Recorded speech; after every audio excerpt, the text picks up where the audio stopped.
When I first started selling on TCGPlayer, I remember looking at the seller levels and thinking, how in the world do people get to a level 4? It felt like there was a lot of moving parts. You have to get sales, you need good feedback, you need to ship correctly, and if you mess something up early, it can slow you down for weeks. So in this video, I want to walk you through the exact process of going from level 1 all the way to level 4, step by step. First, let's talk about what the levels actually mean. Every new seller starts out at level 1. As you sell cards and complete orders, you're gonna move up based on two things: how many orders have reached their expected delivery date, and what your feedback rating is. To get to level 2, you need at least 2 orders that have reached the expected delivery date and around 80% positive feedback. To get to level 3, you need 11 completed orders and around 85% feedback.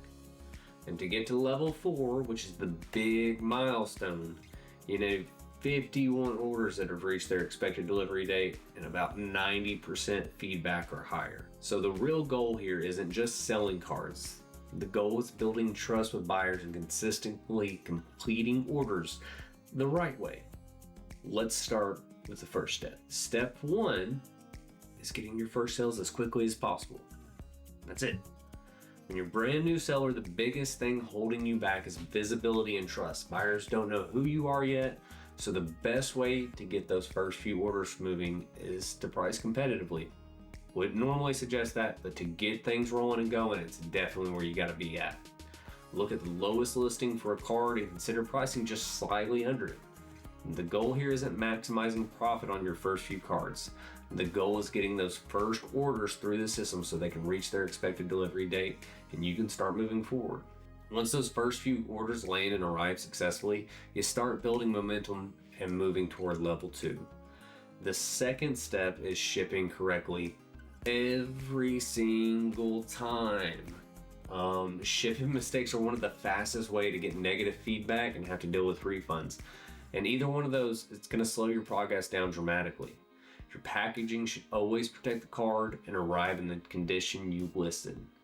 Typically, this means using a sleeve, a top load, or shipping shield, whatever, and securing the card so it doesn't move around inside the envelope.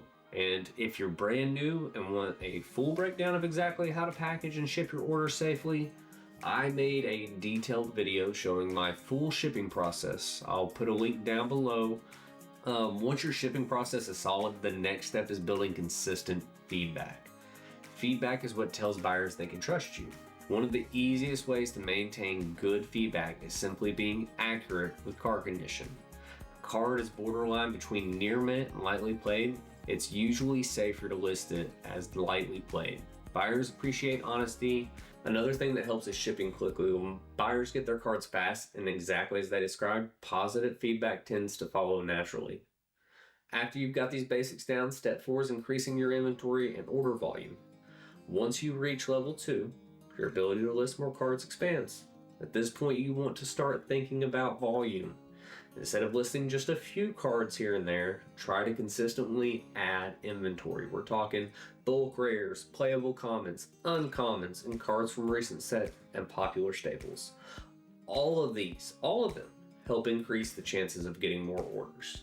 The more orders you complete successfully, the faster you move towards level 3 and level 4 threshold. Next is something that doesn't get talked about enough, and that's consistency.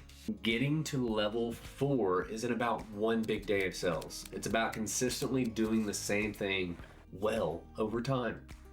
Listing inventory regularly, shipping orders quickly, packaging cards correctly, and communicating clearly with buyers if something goes wrong. And please, if something goes wrong, you make a mistake, communicate. When you do these things consistently, those completed orders start stacking up. Eventually, you reach the milestone of 51 orders, and that's when you unlock level 4.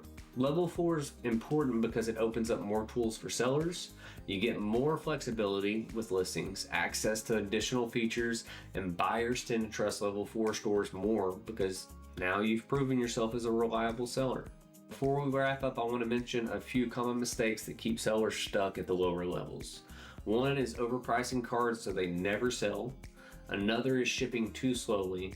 And probably the biggest one is misgrading card condition, which can lead to negative feedback and a ton of refunds.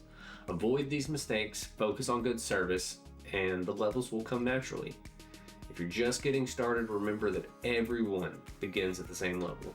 Every level 4 seller, no matter how many cells they have now, started with their first cell. If this video helps you understand the process a little bit better, make sure to like the video, subscribe for more TCGPlayer selling tips, and drop a comment below telling me what level you're currently at. I'd love to hear where you're at and what you're working towards. Thanks for watching and good luck building your store. I'll see you next time.